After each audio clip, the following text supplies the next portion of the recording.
My name is Miriam Salavarzi. I'm a junior film and moving image major. I've worked on a lot of capstones, which are like the senior thesis pieces, and then I've done a couple of my own pieces. And on those sets, I'm always the gaffer, just because that's my superpower.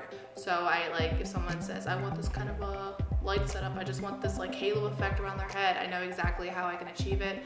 A lot of people ask me to do the lighting, which is fabulous because I love doing it. But recently I've also been assistant camera and a DP on sets. I typically write for a strong female lead, just because when I think of myself in my head, you narrate your own thoughts, and so I'm so loud in my own head that I typically write for someone who is loud like myself.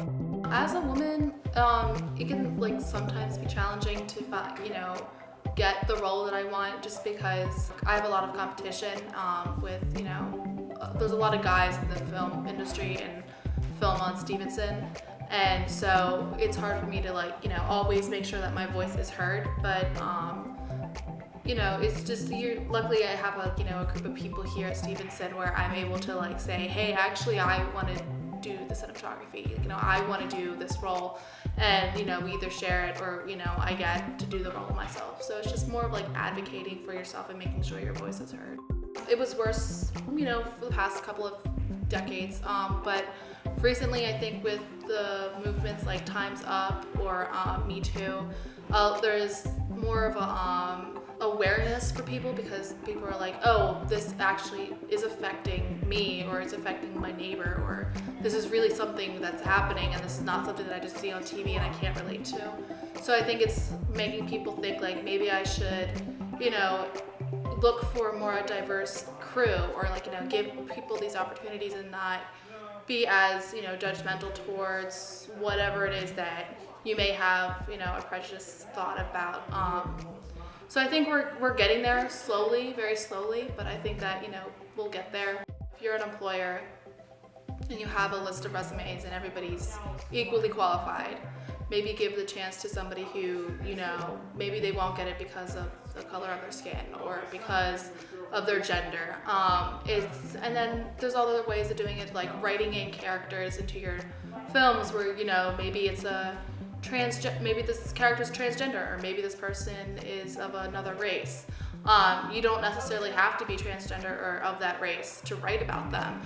You would want to do research and talk to people who are maybe these, transgender or whatever. But you can write it into your scripts, and you can include it in other ways. I think a lot of people they want to make things a strong female lead, or have a minority as a lead or whatever, but it's hard because you're not maybe from that culture or of that gender.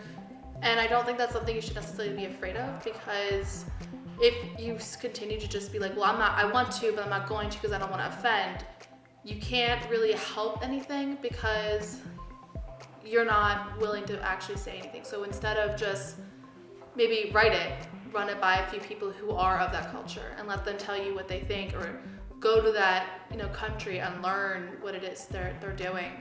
That's how we move on in society, is that okay, well, women should be able to vote.